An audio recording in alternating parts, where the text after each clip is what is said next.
Bien, y seguimos con los cursos de verano y hoy nos acercamos al despacho de una ilustre abogada del Colegio de Sevilla, doña María Pérez Galván, que además es una experta en derecho de familia. Si nos preguntamos un poco qué es el derecho de familia, es un derecho realmente reciente y para eso estamos hoy aquí, en este despacho, para que María nos introduzca un poco el tema. María, buenas tardes. Muy buenas tardes, Carlos. Gracias por invitarme. Pues un saludo muy cordial y sobre todo vamos a hablar un poco qué es el derecho de familia. Bueno, el derecho de familia está dentro de la rama del derecho civil. El derecho civil ya sabemos que regula todas las relaciones entre los humanos y el derecho de familia es una rama especial que regula todo lo relacionado con los problemas de familia. Y no solamente separaciones o divorcios, también regulaciones de parejas de hecho, que ahora socialmente hay tantas o más parejas de hecho casi que matrimonios. Las estadísticas nos dicen que efectivamente bajan los matrimonios canónicos, suben los matrimonios civiles y también hay mucha pareja de hecho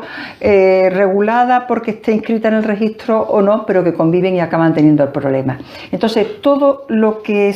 afecta al derecho de familia, a las tutelas, a las incapacidades o discapacidades, que ha habido una gran reforma ahí respecto de la discapacidad, todo lo que relaciona con la persona y con la familia está en torno al derecho de familia y tenemos la suerte que en las capitales de provincia, como es por ejemplo Sevilla, sí tenemos 6 juzgados especializados, pero reivindicamos todavía desde el año,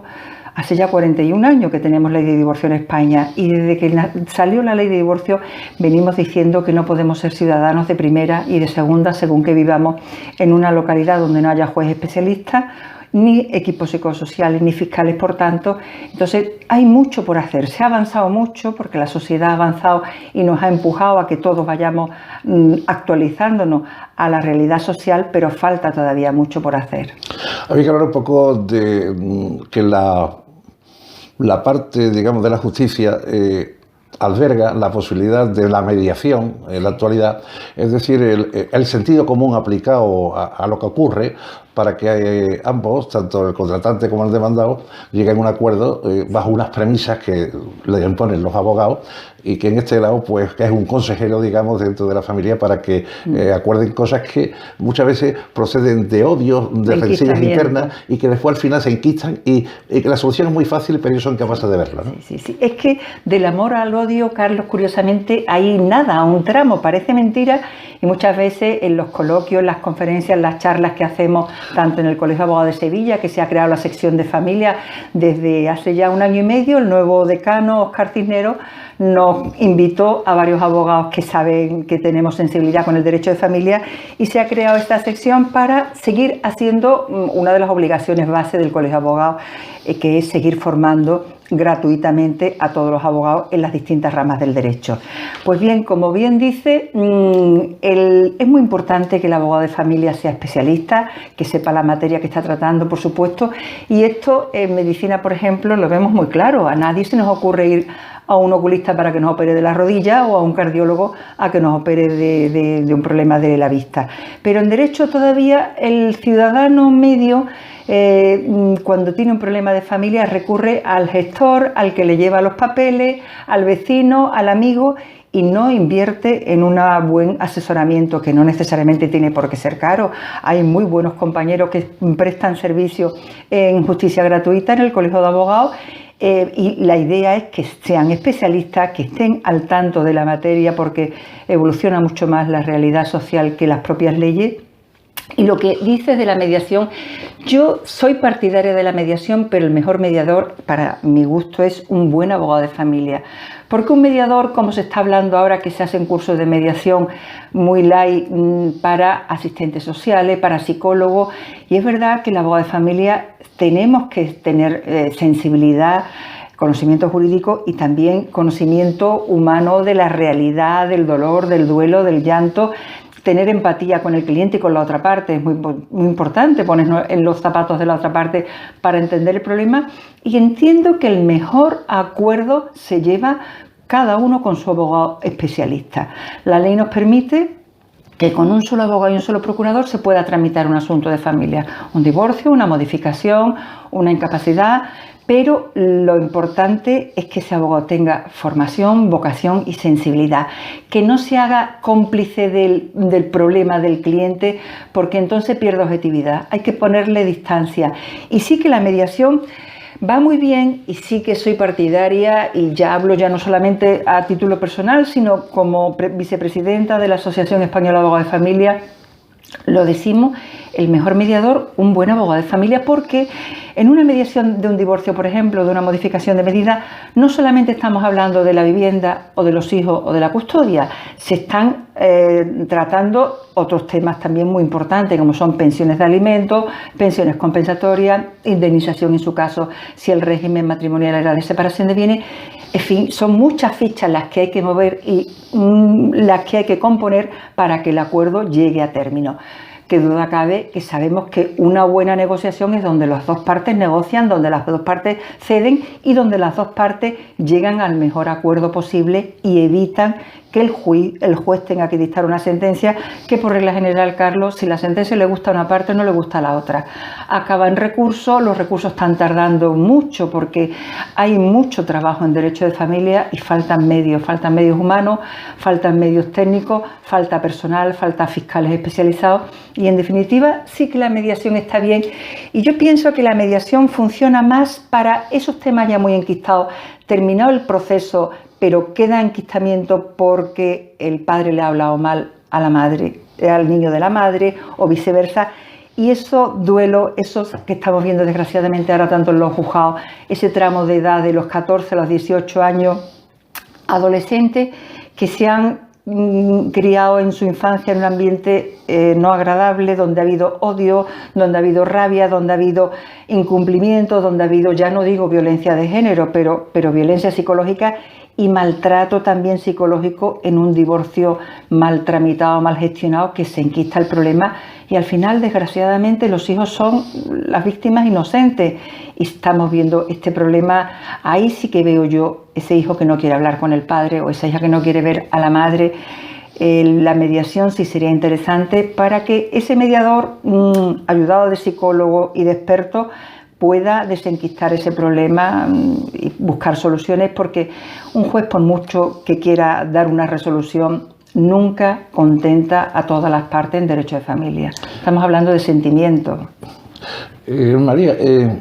uno se sienta aquí frente a ti y parece que rezuma este mismo confidente que se sienta en la persona que viene con un drama. Es decir, no es la venganza, digamos, en un momento determinado de un hecho penal, no es la reclamación de cantidad por un hecho mercantil, sino que es la pena y hay daños colaterales desde el primer minuto que tú hablas, ¿no? El problema humano y el dolor y el duelo. Yo tengo aquí al lado de mi mesa una caja de Kleenex porque en muchas ocasiones el cliente se le saltan las lágrimas cuando te cuenta su duelo o su problema, porque bueno, somos humanos y siempre hay, por muy fácil que quiera ser el divorcio, tenemos desde el año 2015 una ventaja que efectivamente el ministro de Justicia entonces lo hizo con la idea de desatascar los juzgados, que son los divorcios notariales,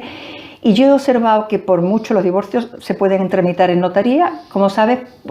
cuando se dan dos circunstancias: que no haya hijos menores de edad, o si hay hijos ya son mayores de edad todos, para que no tengan que intervenir el Ministerio Fiscal, y que sea de mutuo acuerdo. Entonces, en esos casos que parece que son fáciles, simplemente redactamos el convenio, se puede con un solo abogado ir a la notaría, quedas en la notaría con los clientes y se hace el acta de divorcio. Tú entras por la mañana o a la hora que sea en la notaría casado y sales a la media hora divorciado, felizmente divorciado, como digo yo. Pues bien, aun en esos supuestos que parece que es muy fácil, que ya no nos quitamos de en medio todo lo relativo a la custodia de los hijos menores, que siguen siendo el gran problema, en mi opinión. Hay dos grandes problemas en derecho de familia por resolver casi siempre, en casi todos los casos: los económicos y los niños menores, o los niños menores y los económicos. Y ahí es donde está la grandeza del abogado de familia, de calmar los ánimos, de tener la suerte de tener enfrente a un interlocutor, a un compañero que empatice y que sea experto y que sepa ponerse en la posición de tu cliente, lo mismo que tú sepas ponerte en la del otro. Ya no la feminista que solo defiende a mujeres o aquella otra que todos los hombres soy unos canallas. Somos personas y no podemos encasillar ni calificar ni solamente defender uno u otro. Yo creo que lo ideal y a lo que vamos es a tratar de pacificar el conflicto, de que no se enquiste ese odio y siempre quedará rencor, pero bueno, también es verdad que cada vez tiramos más, si el cliente se deja asesorar, de expertos y de psicólogos, porque el que viene, como tú dices, con el duelo, con el daño, con el dolor, no siempre la ley les satisface, porque hay tantos supuestos que no están contemplados en la ley y hay tantos matices en cada caso que es muy difícil, pero es muy importante no sembrar, pero mi maestro me decía, cada abogado tiene el cliente que se merece y cada cliente el abogado que se merece. Hay clientes que van al despacho a que mates a la otra persona socialmente o psicológicamente, que no quiere verlo vivo, pero bueno, que es el padre de tu hijo o es la madre de tu hijo, pero es que me lo ha hecho pasar muy mal y no quiere saber nada y vamos a hacerle todo el daño y vamos a sacarle todo y vamos a arruinarlo. Entonces, un abogado sensato, yo lo he tenido que decir alguna vez, mire, somos muchos abogados en España, este no es el despacho que usted necesita, búsquese otro, porque al final te hacen cómplice de su dolor y de su duelo y no separa lo que es la equidad, lo que es la mediación, lo que es un buen acuerdo y un acuerdo razonable. Que duda cabe que todos pierden, pero también todos ganan. Los acuerdos bien trabajados duran en los años y el cliente termina el caso y le das el alta, digamos, no tiene que volver al tratamiento. Vamos a pasar la página y nos vamos a ir a otro apartado. Los seres humanos quieren ya la garantía absoluta de que cuando se van a casar todo va a ir perfectamente bien. ¿Qué son las prenupciales?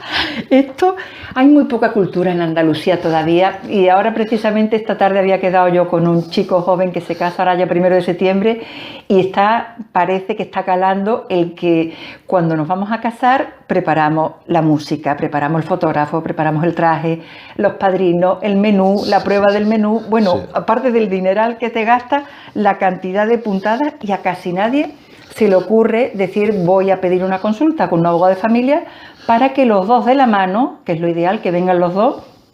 podamos plantearle las dudas y nos puedan orientar sobre qué régimen económico queremos hacer, si el de gananciales o el de separación de bienes, las consecuencias, las ventajas de uno y de otro, y ya no solamente el régimen económico, ya vamos más allá, ya vamos por el mismo consulta, por el mismo precio y por el mismo acta notarial, en vez de decirle al notario que se van a casar, esos documentos tienen una validez solo de 1 año. Si no se ha celebrado el matrimonio por la pandemia, por las razones que sea, hay que volver a hacer ese acta y se inscribe en el registro civil. Entonces yo soy muy partidaria de hacer el traje a medida de cada familia. Les pregunto qué trabajo tienen, qué proyecto de vivir, si alquilados, si van a comprar, si ya han comprado una vivienda, porque se da un caso muy curioso que casi ningún ciudadano cae, Carlos, que es,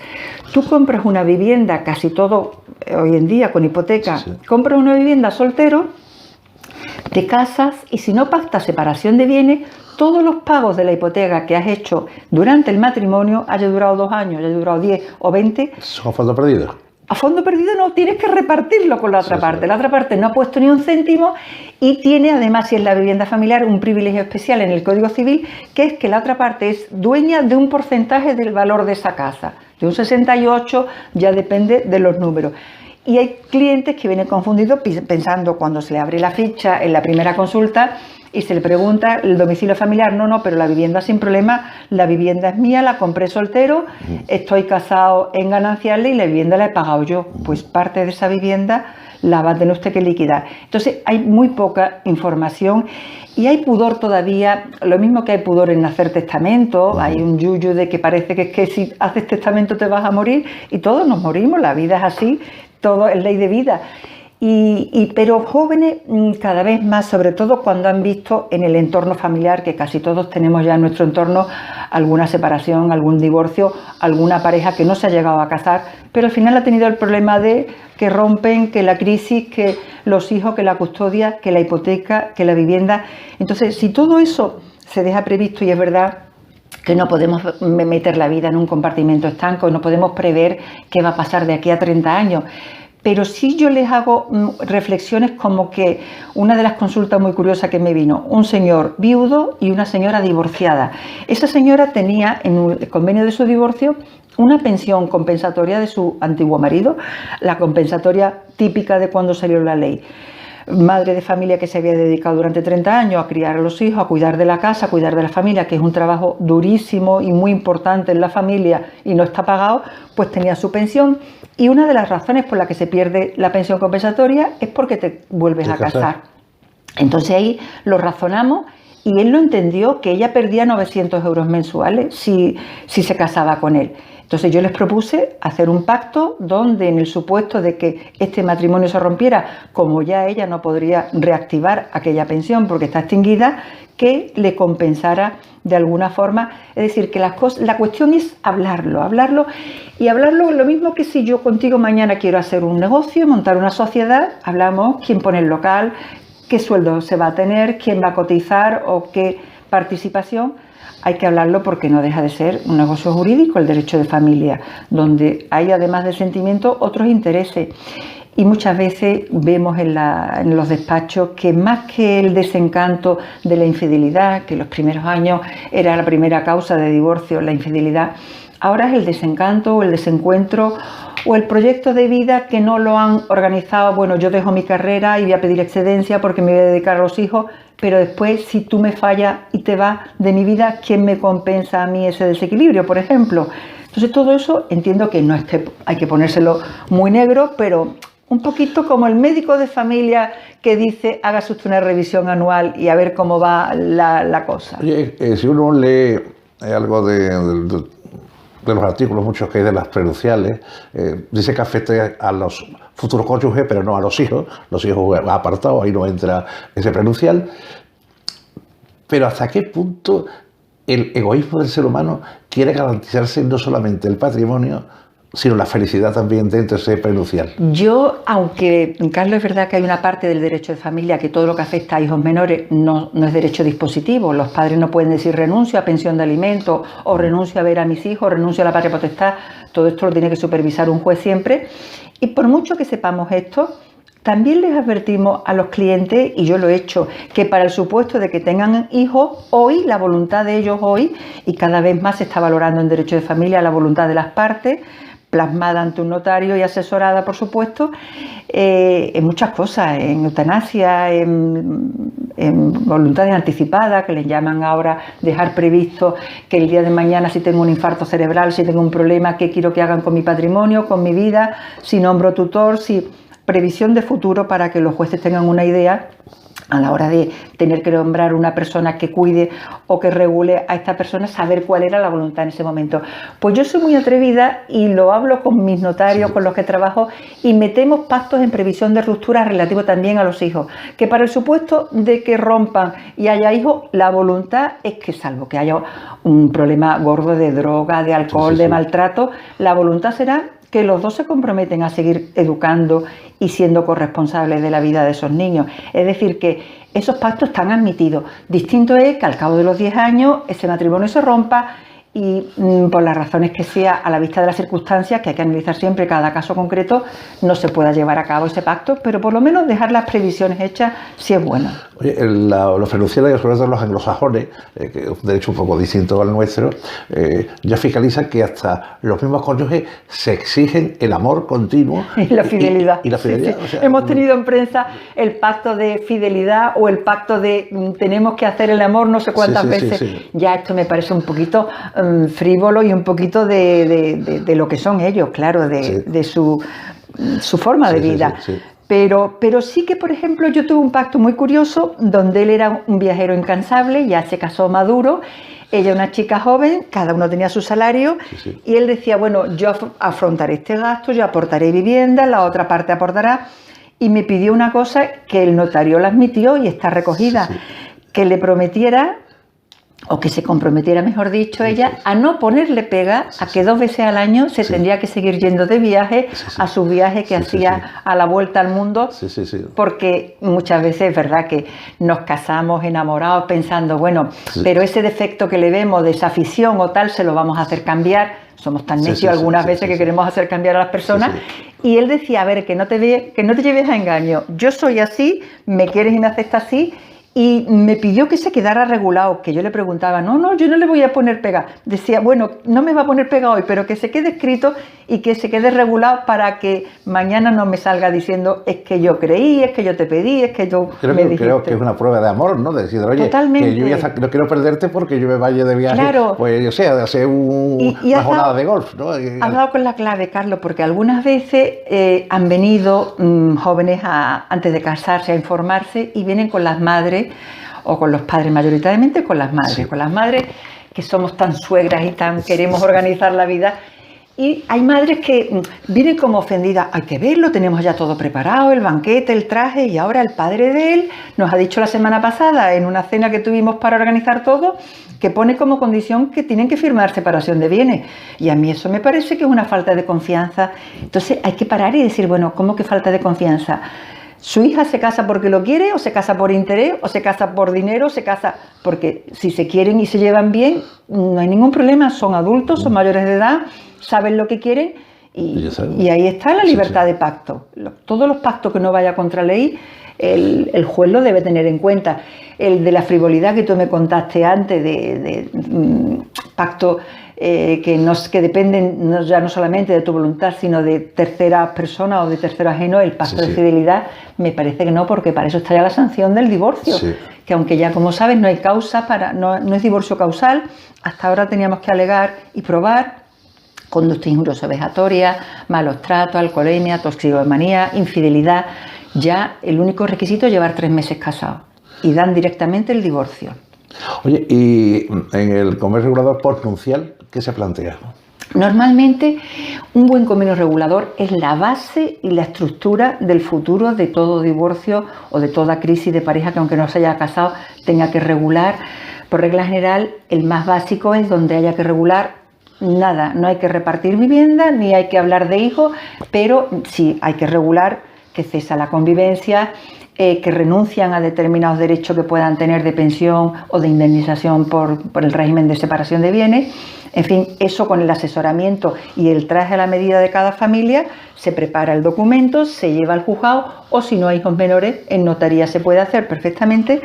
y no tiene mayor complicación o mayor complejidad. Pero ojo que cuando el cliente te dice, no, mi caso es muy fácil,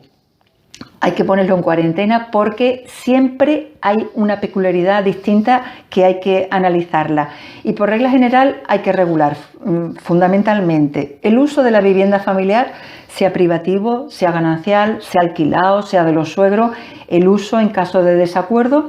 Ya ha habido una reforma reciente que venimos pidiendo desde hace ya más de 40 años, que no siempre el uso vaya vinculado a los hijos menores. Es verdad que en derecho de familia el interés que hay que proteger siempre es el de los menores. Y muchas veces nos olvidamos los adultos en la guerra de uno contra otro, que ahí están esos niños que se han visto de pronto abocados al fracaso de sus padres como pareja y no piensan en ello la mayoría de las veces, que ni hablan de los niños. Hay que sacarle con sacacorcho al cliente, pero qué años tienen y qué estudian y cómo están, y habéis hablado con ellos, no han hablado con ellos, y desgraciadamente a mí me interesa mucho el tema de los niños y les hago la reflexión de decir, bueno, estos niños a partir de ahora ya no van a vivir con mamá y con papá, pero ¿qué régimen de estancia, cómo queréis compartir para que esos niños sigan teniendo contacto con el padre, con la madre y con el resto de la familia extensa, con los abuelos, con los tíos, con los primos? Entonces hay que meterse un poco en los zapatitos de los niños, decir, bien, donde yo antes vivía en una vida con un padre y con una madre que se sostenían los dos, que ayudaban, que colaboraban y que coparticipaban en todo, en cariño, en estudio, en deberes, en riña, en orden. Y entonces, en cuanto al tema de los niños, es casi siempre el punto más complicado poner de acuerdo cómo hacemos el reparto de tiempo, de convivencia o de estancia. A mí no me gusta utilizar la palabra visita, que todavía en el Código Civil se habla que el padre podrá visitar a los niños. Entiendo que un padre convive y comparte, ya de otra forma, no es el día a día,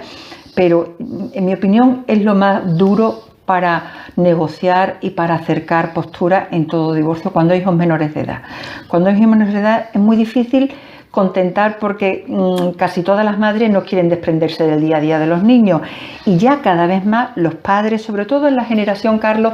las estadísticas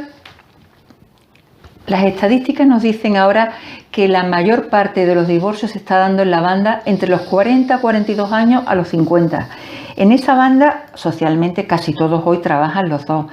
Hay niños pequeños, hay una hipoteca, hay intereses enfrentados que no es fácil conciliar siempre. Entonces ahí la labor es decir y hacer el traje a la medida de cómo hacemos el reparto de tiempo de las vacaciones escolares, del curso escolar, quién se va a seguir comprometiendo a acompañar a los niños a las actividades extraescolares, a llevarlo cada día al colegio, a las tutorías, a las revisiones médicas, a tanta vida social como tienen hoy en día los niños, los cumpleaños, el ocio, las clases de equitación o el inglés o el judo o el fútbol, que están todo el día ocupados. Y ahí lo importante es, analizando un poquito cómo ha sido el devenir de la familia hasta entonces, intentar encajarlo. O por contra también, hay muchos padres, hombres, que se han dedicado más a su proyecto profesional que al familiar y que los niños han pensado que van como con un piloto automático. La mamá tira de la casa, del trabajo fuera de la casa, de los niños y no pasa nada, pero yo ahora quiero participar y voy a darle un cambio a mi vida y voy a dejar de viajar tanto, de trabajar mañana, tarde, noche, de que se me pasen días sin ver a mis hijos y quiero estar más presente. Entonces es un derecho y no es una excusa, porque hasta ahora algunas veces la excusa que da el abogado que no quiere la custodia compartida es que este padre en el día a día no estaba presente, es que este padre hasta ahora. Entonces ahí hemos visto una evolución muy grande que yo creo que en beneficio de los niños hay todavía muchas personas, abuelos y abuelas, que cuando les toca el problema les chocan que haya que hacer la custodia compartida. Y yo les hago también la reflexión de que, a ver, poneros en el papel de los niños, en la postura de los niños. Estos niños no quieren divorciarse ni de papá ni de mamá y de hecho la mayoría, a partir de los 12 años, los niños ya tienen un protagonismo especial y en todos los procedimientos de familia donde se esté hablando de intereses de hijos, tiene el juez necesariamente que entrevistarlo. Esa entrevista, si la hace el juez bien, es una entrevista muy buena y que le da mucha información porque no está delante el padre, ni la madre, ni el abogado de una parte ni de la otra. Lo hace el juez deseablemente con el fiscal también, que es el que tendrá que defender el interés del niño y pueda pulsar. En algunos juzgados especializados con muchos medios lo hace también el psicólogo. Entonces, en esa entrevista sacan mucha información sobre el día a día de la vida de ese niño, sobre cuál sería su deseo y su voluntad, que no siempre coincide con lo que más le interese, pero se saca mucha información y hay veces que cuando se ve que es el padre o la madre el que se quieren negar y enquistar en una postura porque no quiere llegar a un acuerdo, mire, al niño no lo podemos dividir y el niño ha dicho claramente que quiere seguir con los dos, a ver cómo arbitramos para organizar. Entonces también hemos visto ahora una evolución muy curiosa de padres de esa generación de los 40, 40 y tantos años, 50, que están reivindicando la custodia compartida con todo el derecho y con todo el orgullo, porque tienen también ese derecho y esa obligación, porque todo derecho del niño es una obligación de los padres. Pero también estamos viendo un fenómeno que lo están pidiendo porque, oye, que mi amigo se ha divorciado y tiene la compartida y yo como que no la voy a pedir. Parece que es que peor, padre de segunda categoría, si no piden la compartida. Entonces yo les aconsejo siempre a los clientes que piensen cómo se acomodarán mejor su trabajo y no tener que hacer excesivos sacrificios de dejar de trabajar o pedir reducción de jornada si se puede conciliar. Es difícil porque donde antes todo iba a un saco común y todo se compartía, repartir.